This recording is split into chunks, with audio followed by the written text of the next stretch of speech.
Thank you. உங்களுடைய ஜெபங்களுக்கு நன்றி. அன்பானவர்களே, என்னை பற்றி எல்லாருக்குமே நிறைய தெரியும். அடிக்கடி வந்திருக்கேன் நிறைய. நான் பிறந்தது அப்படின்னு பார்த்தீங்கன்னா இந்து குடும்பத்தில் தான் நான் பிறந்தேன். அப்பா அம்மா இந்துக்கள். நான், எனக்கு 2 தங்கச்சி, 3 பேர். என்னுடைய பெயர் எனக்கு வெஸ்லியான் என்ன தெரியுமா அப்படின்னு கேட்குறாங்க. என்னுடைய பேர் வந்து சசிகுமார். 2000 வருஷம் வரைக்கும் என்னுடைய பேர் கவர்மெண்ட்டில் கூட பதிஞ்சிருந்தது சசிகுமார். அதுக்கப்புறம் பேர் மாற்றிட்டேன். சரி, நான் ஒரு 8-9 வயசு இருக்கும்பொழுது என்னுடைய அப்பா ஃபஸ்ட்டு அம்மா வந்து மரண படுக்கையில் போயிட்டாங்க. எங்கள் அம்மாவுடைய கூட பிறந்தவங்க வந்து பார்த்திங்கன்னா 11 பேர். அம்மா தான் கடைசி. இந்த மரண சூழ்நிலையில் என்னுடைய அம்மாவுடைய தாய் மாமா, ஃபஸ்ட்டு மூத்த தாய் மாமா, அவர் மாத்திரம்தான் கிறிஸ்தவர். அவர் ஜெபித்த ஜெபத்தின் மூலமாக அதிசயமாக ஏறத்தாழ 40 வருஷங்களுக்கு முன்பாக மரித்திருக்க வேண்டிய என்னுடைய தாயார் அவர்கள் செய்த ஜெபத்தில் நடந்த அதிசயத்தினால அம்மா பிழைச்சி இன்னைக்கு வரைக்கும் உயிரோடு இருக்காங்க. அது அம்மா இயேசுவை ஏற்றுக்கொள்வதற்கான ஒரு காரியம். அப்பா ஒரு பயங்கரமான இந்து வெறியர், அம்மா ஒரு ரகசியமாக கிறிஸ்தவங்களாக இருந்தாங்க. அடுத்த ஒரு சில வருஷங்களில் அப்பாவும் மரண படுக்கைக்கு போயிட்டாங்க. இந்த மனுஷனுக்கு நாளை குறிச்சிருங்க அப்படின்னு சொல்லிட்டாங்க. நாட்கள்லாம் சொல்லியாச்சு. அன்று இரவு அடுத்த 2 நாளில் அவர் வந்து இறந்துருவார்னு சொன்ன அந்த நேரத்தில் அவர் ஜெபிக்கும் பொழுது ஆண்டவர் தரிசனம் கொடுத்து அவரை சுகப்படுத்தி ஏறத்தாழ 35 வருஷம் அப்பா உயிரோடு இருந்து 2015ஆம் ஆண்டு தான் அவர் காலமானார், கர்த்தருக்குள் நித்திரையானார். அதுவும் ஒரு பெரிய அதிசயம்.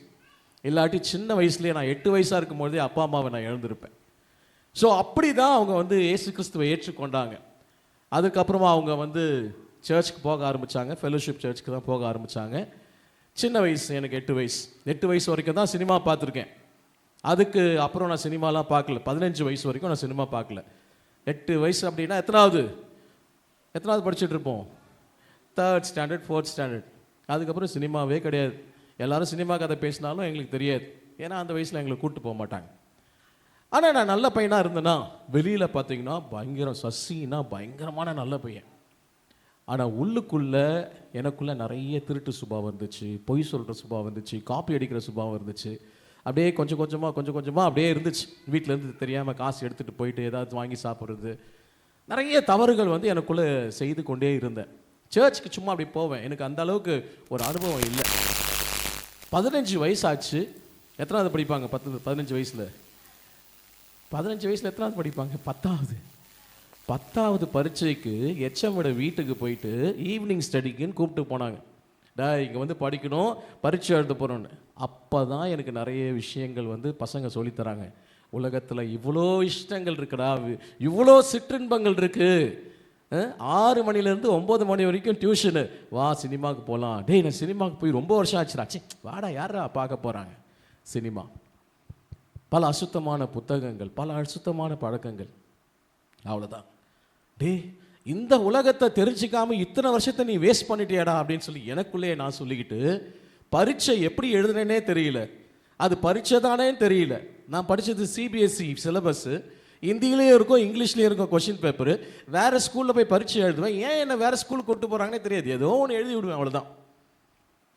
ஏதோ ஜஸ்ட்டு பாஸ். நான் பயங்கரமான படிப்பாளிலாம். இப்போ அண்ணன் சொல்லும்போது, சதீஷ் அண்ணன் சொல்லும்போது சொன்னாங்க, ஒரு குட் டீச்சர், நல்ல டீச்சர், ஆனால் ஒரு நல்ல ஸ்டூடெண்ட்டாக நான் இல்லை, ஜஸ்ட்டு பாஸ் தான். அவ்வளோதான் படித்தேன். அதுக்கப்புறம் என் ஃப்ரெண்ட்ஸோட இந்த விஷயங்களெல்லாம் சொல்லி கொடுத்த பசங்களோட போய் சேர ஆரம்பித்தேன். 3 வருஷம் படிப்பே இல்லை.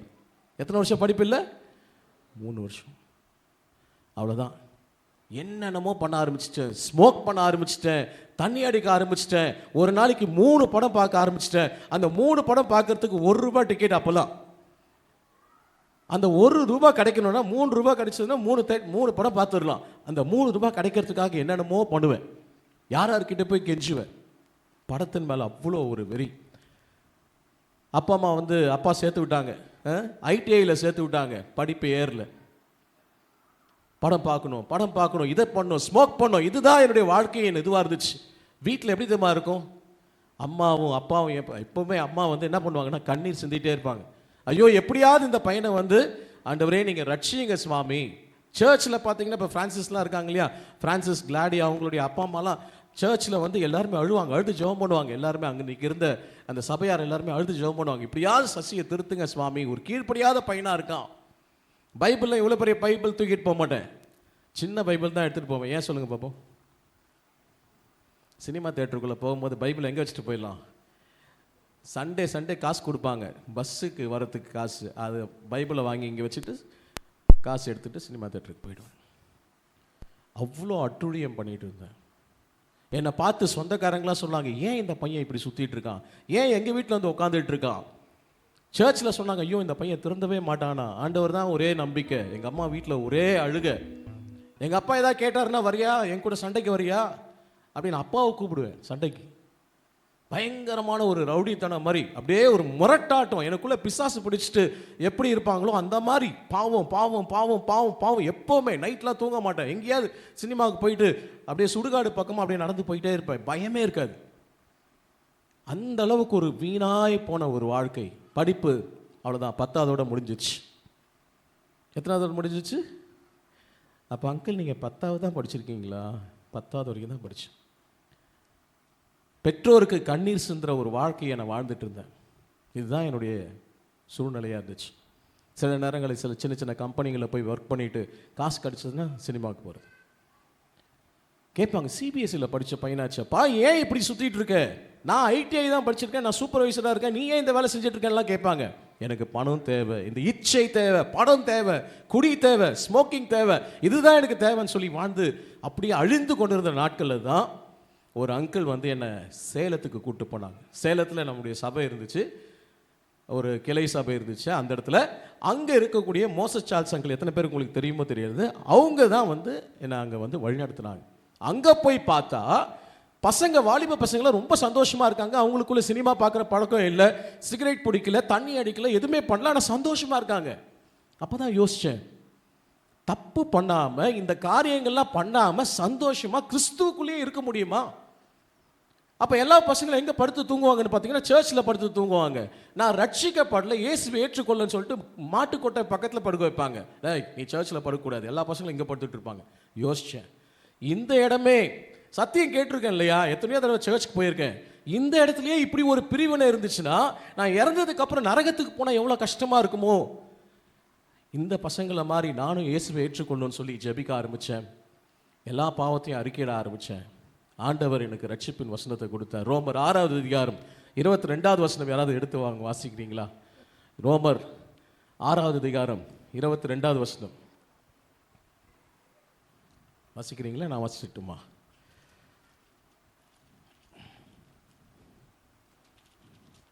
வாசிக்கிறேன். இப்பொழுது நீங்கள் பாவத்தினின்று விடுதலையாக்கப்பட்டு தேவனுக்கு அடிமைகள் ஆனதினால் பரிசுத்தமாகுதல் உங்களுக்கு கிடைக்கும் பலன் முடிவோ நித்திய ஜீவன். ஆண்டவர் சொல்றாரு, இன்னைக்கு நீங்க எதுக்கு பாவத்துக்கு நீங்கி விடுதலையாக்கப்பட்டு தேவனுக்கு அடிமை. அந்த நாட்கள்ல எனக்கு ரொம்ப புரியல, தேவனுக்கு அடிமைனா என்னங்க? ஏதோ ஆண்டவர் பாவத்திலிருந்து நீக்கிட்டாரு, எனக்கு ஒரு சந்தோஷம் வந்துச்சு, என் மனசுல ஒரு சந்தோஷம் வந்துச்சு. அந்த வசனத்தினுடைய முழு அர்த்தமும் எனக்கு அந்த நாட்டில் புரியல. அன்பானவர்களே, நான் என்ன பண்ண ஆரம்பிச்சேன்னு பார்த்தீங்கன்னா 12வது போய் சேர்ந்தேன். எத்தனை வருஷம் படிக்கல? 3 வருஷம் படிக்கல. 12வதுல போய் சேர்ந்தேன், பாஸ் ஆகிட்டேன். அதுக்கப்புறம் பிஏல சேர்ந்தேன், பிஏ கரஸ்பாண்டன்ஸ் சேர்ந்தேன். 3 வருஷம் முடிச்சிட்டேன். அதுக்கு பக்கத்தில் பார்த்தீங்கன்னா என்ன ஒரு டீச்சராக போட்டாங்க, யூகேஜி டீச்சர் பார்த்தீங்கன்னா அடுத்த டீச்சரை காட்டிலும் நல்லா சொல்லிக் கொடுக்க முடியாத கிருபை ஆண்டவர் கொடுத்தார். யூகேஜி டீச்சர் அப்படியே படிப்படியாக first standard teacher, second standard teacher, third standard teacher, கொஞ்சமாக ஆண்டவர் உயர்த்தி பொன்னேரியில் இருக்கக்கூடிய நம்முடைய ஃபெலோஷிப் ஸ்கூலில் போயிட்டு 8th standard teacher, 10th standard teacher, 11th standard teacher, 12th standard teacher, அப்புறம் அந்த ஸ்கூலுக்கு வந்து பிரின்சிபல் இன்சார்ஜ். எங்கே இருந்தது? யூகேஜிலிருந்து படிப்பு பிஏ முடிச்சிட்டேன், எம்ஏ முடிச்சிட்டேன், பிஎட் ஒரு கவர்மெண்ட் ஒரு வேற யூனிவர்சிட்டியில் ஒன்று பண்ணேன், இன்னொரு பிஎட் பண்ணேன், எம்ஃபில் பண்ணேன். இவ்வளோ படிப்பு படிக்கிறதுக்கு ஆண்டவர் உதவி செஞ்சார். வெறும் எத்தனாவது படிச்சிருந்தேன்? ஒரு சிலர் தான் நல்லா கவனிக்க. எத்தனாவது படிச்சிருந்தேன்? ஃபர்ஸ்ட் இயேசுவை ஏற்றுக்கொள்வதற்கு முன்பாக எத்தனாவது? வெறும் 10வது தான். படிக்க படிக்க எழுதுவேன்.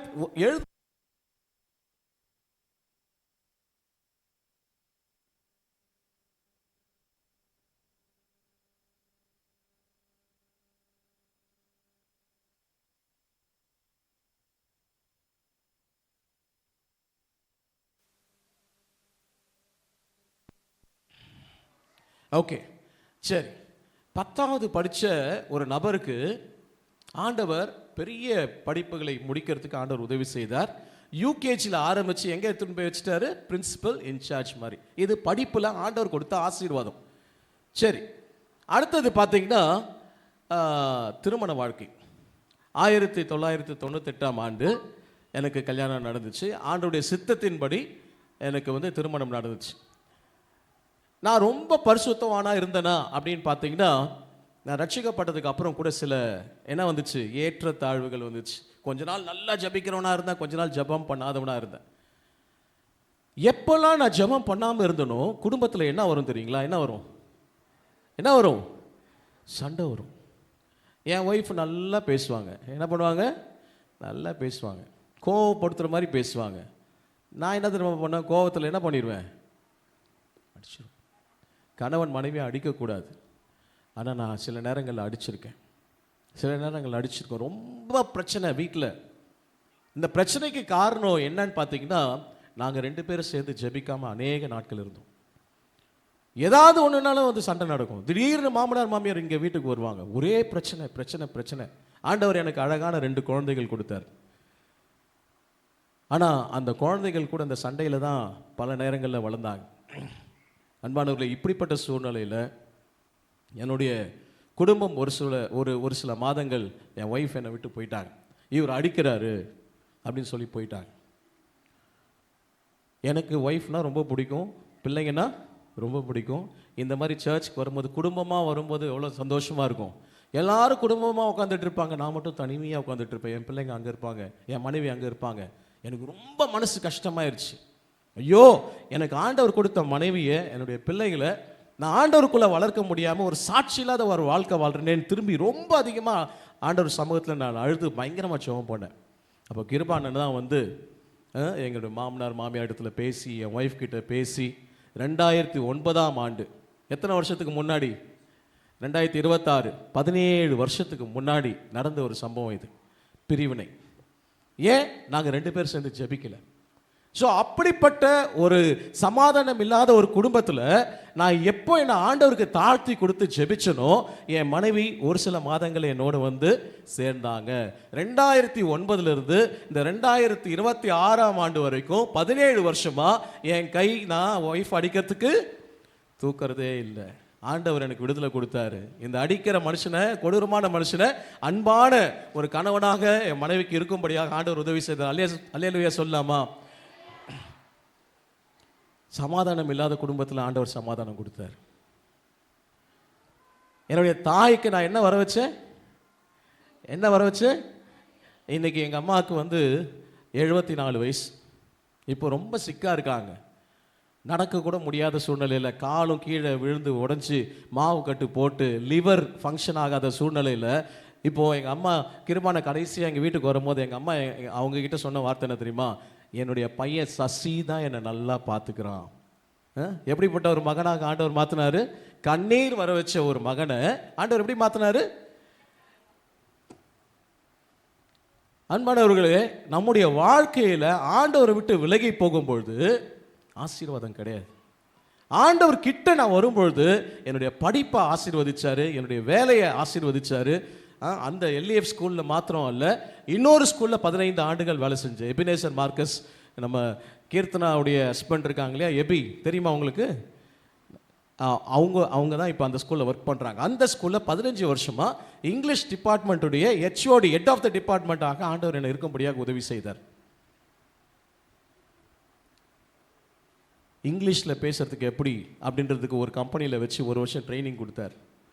நான் எத்தனையோ தடவை கவர்மெண்ட் வேலை வாங்கணும்னு சொல்லி நான் ட்ரை பண்ணியிருக்கேன், ஆனால் கவர்மெண்ட் வேலை கிடைக்கல. ரொம்ப யோசிப்பேன், ஏன் ஆண்டவர் எனக்கு கவர்மெண்ட் வேலை கொடுக்கல அப்படின்ட்டு. அன்பானவர்களே, ஆண்டவர் ஒவ்வொருத்தருடைய வாழ்க்கையிலும் ஒரு நோக்கத்தை வச்சிருக்கார்.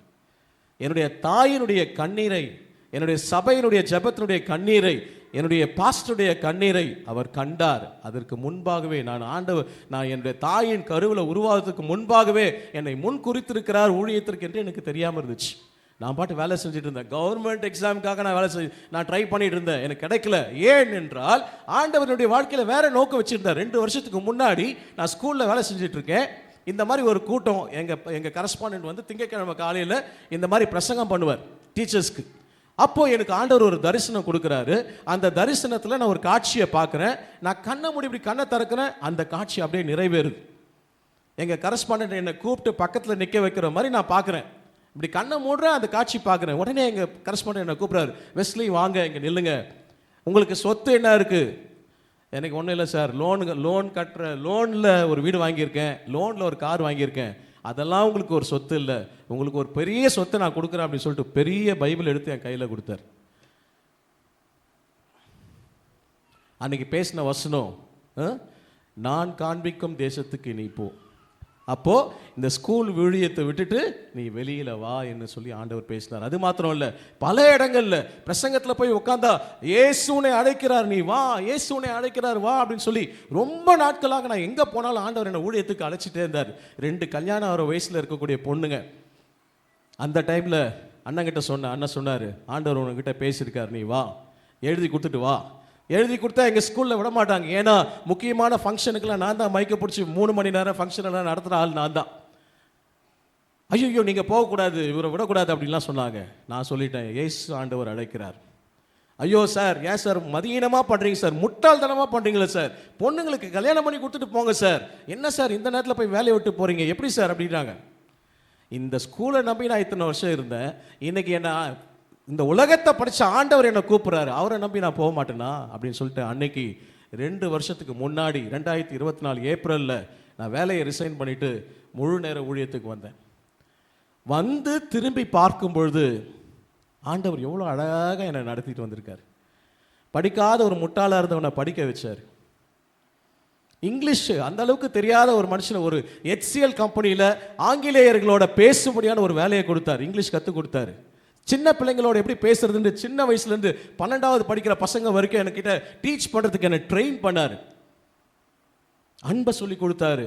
எப்படி ஜெபம், கணவனும் மனைவியும் ஒன்றா சேர்ந்தால் தான் சமாதானம் வரும், நிறைய காரியங்களை கற்றுக் கொடுத்து இன்னைக்கு ஆண்டவர் எதற்கு கொண்டு வந்திருக்காரு?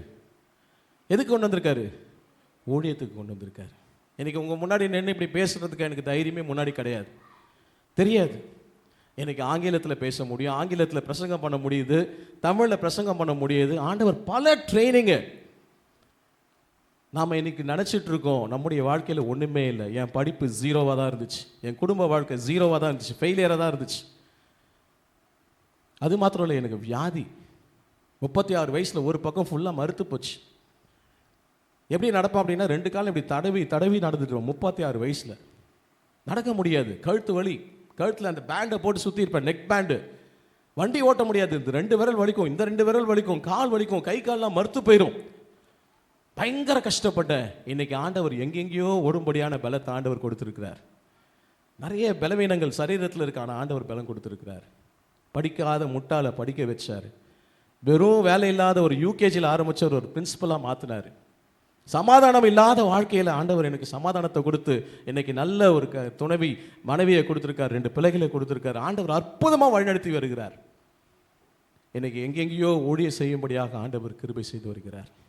இன்னைக்கு உங்களுடைய வாழ்க்கையில் ஒருவேளை நீங்கள் கஷ்டத்தின் பாதையில் கடந்து வந்திருக்கீங்களா, ஆண்டவர் வந்து நீங்கள் வாழ்க்கையை இன்னைக்கு இவர் சொன்ன போது கூட, ஜோசப் சொல்லும் போது கூட சொன்னார், ஆண்டவருக்கு உங்கள் வாழ்க்கையை கொடுத்து பாருங்கள், அவர் எங்கேயோ தூக்கிட்டு போய் உயர்த்தி வச்சிருவார். அன்பானவர்களே, அந்த உயர்வை ஆண்டவர் எனக்கு கொடுத்தார். என் வாழ்க்கையை அவர்கிட்ட கொடுத்தேன், அவர் என் வாழ்க்கையை ஆசீர்வதித்தார்.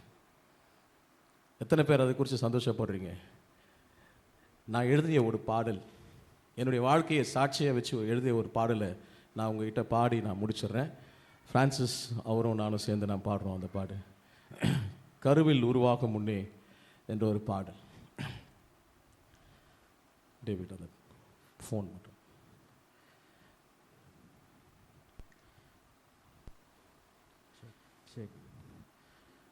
என்னுடைய வாழ்க்கை ஒன்று.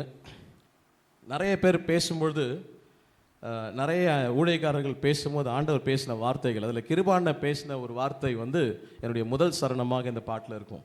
பேதுரு வனத்திரம் வந்துட்டு விட்டுட்டு ஆண்டவரை விட்டுட்டு போயிடுவார். ஆனால் ஆண்டவரை மறுதளித்த பேதுரு, ஆண்டவர் இயேசு போய் பேதுருவை தேடி திரும்பவும் வா ஊழியத்துக்குன்னு சொல்லி கூப்பிடுவார். அதே மாதிரி தான் என்னுடைய வாழ்க்கையில் நான் ஆண்டவரை விட்டு விலகி போன ஆண்டவனுடைய வாழ்க்கையில் என்னை தேடி வந்து என்னை கூப்பிட்டார்.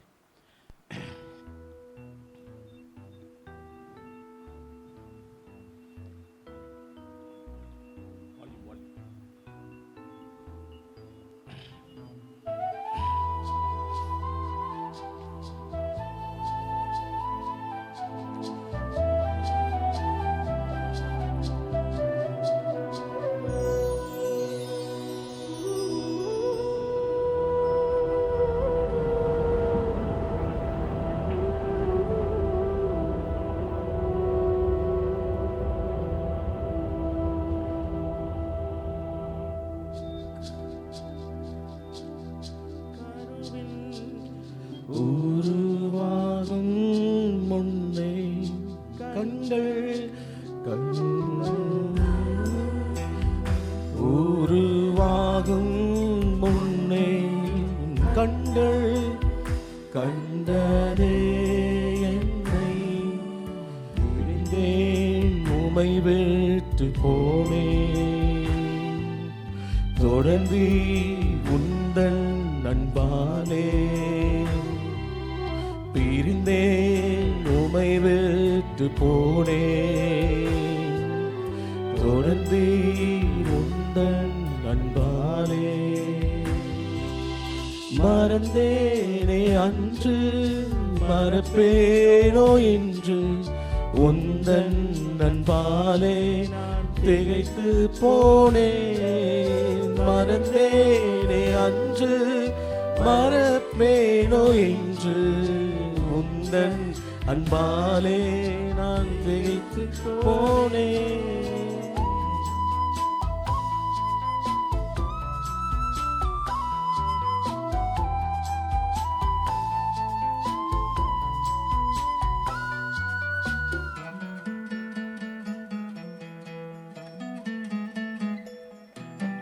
மனம் திரும்பாத பாவியானேனே, மறுதலித்தேன் பேதுரு போல. மனம் திரும்பாத பாவியானேனே, மறுதலித்தேன் பேதுரு போல. மறுபடி வந்து என்னை தேடி வந்து மந்தையில் சேர்த்து என் மகனே என்று, மறுபடி வந்து என்னை தேடி வந்து மந்தையில் சேர்த்து என் மகனே என்று, கருவில் உருவாகும் முன்னே கண்கள் கண்டதே என்னை,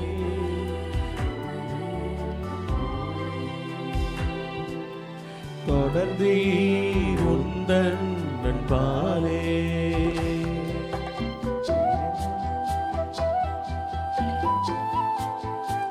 நான் நோயில் இருக்கும் பொழுது ஆண்டவர் என்னை பக்கத்துல வந்து எனக்கு சுகம் தந்து இன்னைக்கு சுகமுடன் வாழ ஆண்டவர் பலன் தந்தார். அதை வைத்து இந்த 2வது சரணத்தை நான் எழுதினேன்.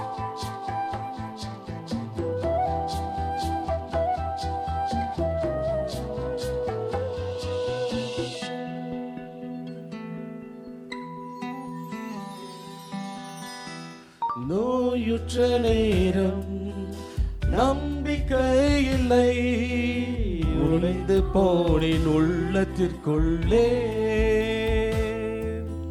நோயுற்ற நேரம் நம்பிக்கை இல்லை, உழைந்து போனேன் உள்ளத்திற்குள்ளே. அருகினில் வந்து சுகமெனில் தந்து சுகமுடன் வாழ்ந்திட உம்பலன் தந்தீர். அருகினில் வந்து சுகமெனு தந்து சுகமுடன் வாழ்ந்திட உன்பலன் தந்தே. கருவில் உருவாகும் முன்னே கண்கள் கண்டனே என்னை. கருவில் உருவாகும் முன்னே கண்கள் கண்டனே என்னை. பிரிந்தே உமை விட்டு போனே தொடர்ந்தீர் உந்தன் அன்பாலே.